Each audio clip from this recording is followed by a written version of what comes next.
second part of it though, it's got to be the strength. That's what's going to really carry you through, and as your miles build, that's what's going to get you healthy to the finish line. And not just with the half marathons, it's even more important for the full marathoners. As you know, it's just, you're going to fatigue. And all this, the strength training we're going to talk about, it's all endurance based. High rep, low weight, to get those muscles used to working long periods of time, so they're going to carry you that whole time. And so we don't want them to poop out at the first, 6 miles in. You're like, I felt great for 6 miles, then my hips locked up and I was out. That's no way to do it. You want to prep your body and the muscle strength to maintain, to pull you through. So that being said, some of these are repeat. What's it? Chicken wings and leg raises. Anyone I've coached, and I see a couple of faces here, know these. And Tom, these are from the old team too. Chicken wings and leg raises. Your glutes are super important. And it's not just the glute max. These guys are about the side musculature. So that's when you're running. Running's a one-legged sport. You're taking all your body weight onto one leg. You want that a nice, stable landing. This is what gets into trouble. You've seen those people run. They land and that knee dives in. That's when you knee pain, hip pain, foot pain, back pain. That just wait for it. It'll happen. So this is where these guys come in to help stabilize you and keep you level and strong here. So we're going to spin through these real quick. There's the handouts for these too, so you'll have the form's super important, but you'll have that. So I'm going to demonstrate on Yvonne. Feel free to try them out as we do it or just watch.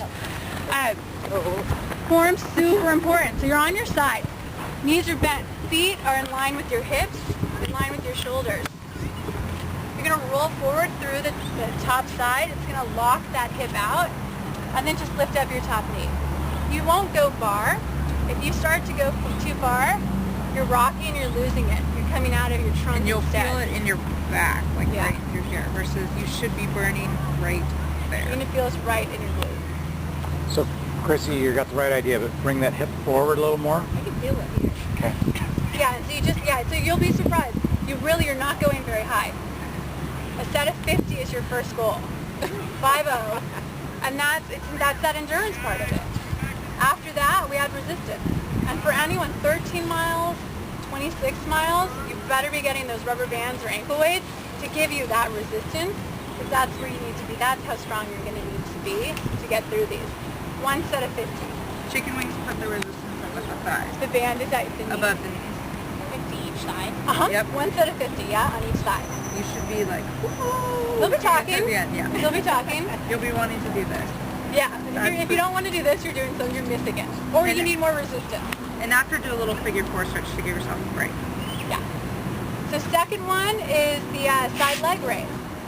So same thing, you're on your side, your torso is forward, the top leg is slightly back behind the bottom leg. It doesn't matter if this is straight or bent, whatever's comfortable for you. And you're lowering and raising here. Toe down. Toe down. Foot's relaxed. That calf can't help you now. You can lay your head down or whatever's comfortable. We affectionately call this the first part of the Jane Fondas. Yeah, they really are. She was on to something, frankly. So, but again, you really want to be forward through that hip. And then raising and lowering here. And watch for that hip to height, too. So. The thing you don't want is forward. If you start coming forward, you lose it. You start getting your TFL, you even can start getting your hip flexor. This is the last thing you want to strengthen. You want back here, focus on the back side of that glute. Again, same thing, set of 50, and then start adding resistance. Rubber bands can go at the knee, it's a little bit easier, eventually down at the ankle. Or ankle weights down at the ankle for this guy. Next one, bridging with the leg extension. This is going to get the glute max. For all those hills that you guys are going to be doing, you need a strong butt. And this is what's going to help drive you up there. So, you're on your back, nice tight stomach.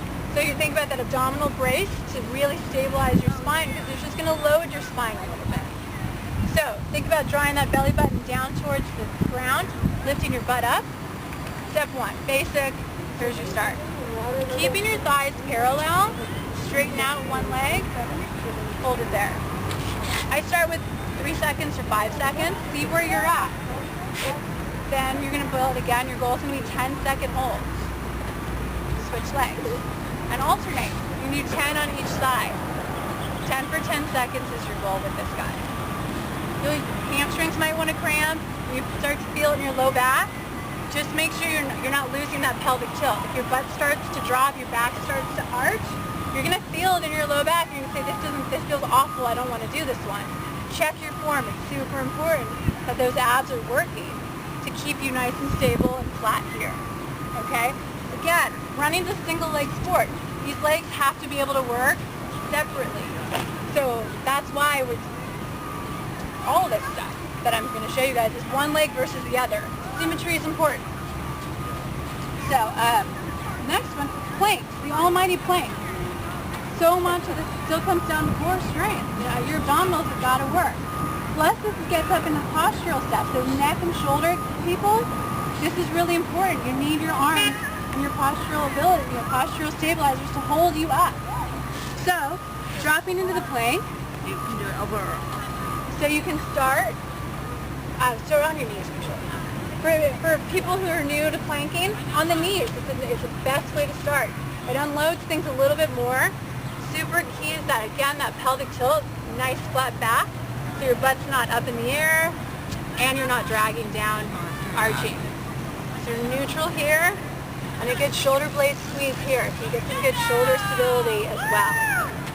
And your hold times are going to vary, but you want to work on getting those hold times up to at least a minute.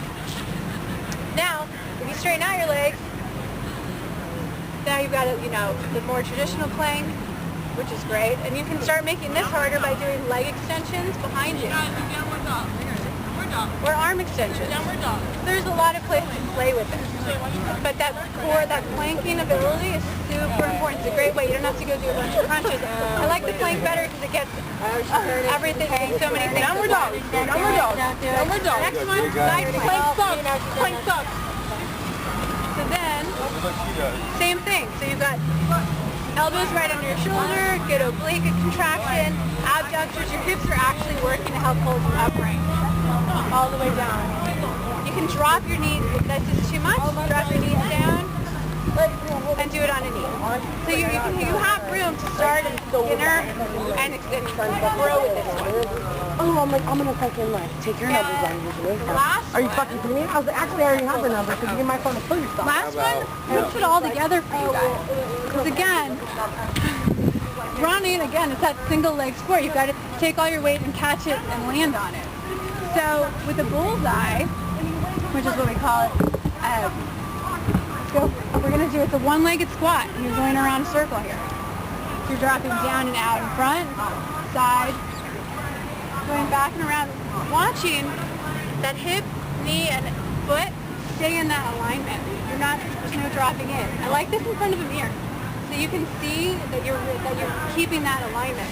And only go as deep as you can. If you're just trying to get really deep but you're falling apart and you're all wobbly, ditch it. Stay shallow and clean it up. The quality, the soup is what's important with this one. If you can't keep it stable, should you maybe balance? Yeah, if you need a little balance, but don't use that as a reason to compensate.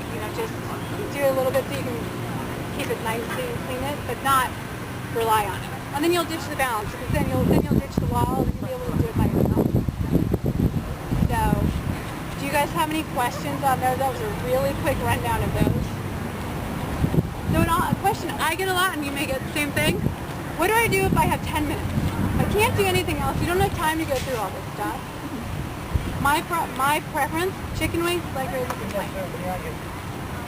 You need that lateral stability in your hips. These guys and these guys. And then your planks. Because then you've got to get your core and your posture as well.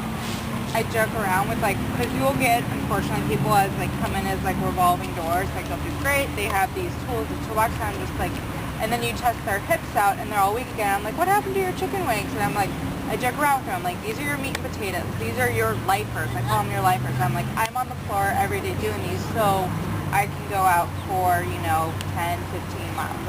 You want to do these to keep your body healthy, not just for running, but overall. And I cannot tell you every single time it's like, what happened, guys? What happened to him? Oh, they broke down because they stopped doing this. So this is kind of just integrated, and it doesn't take that long. It's like a minute, 3 minutes. That's a commercial on TV. So it can be done. It can be done. I'm a faithful chicken wing and leg raiser. I'm 6 months pregnant. I'm still running, and nothing hurts yet. But I really think the glutes are really keeping things together. So I can't stress them enough. If you can't do anything else, do them.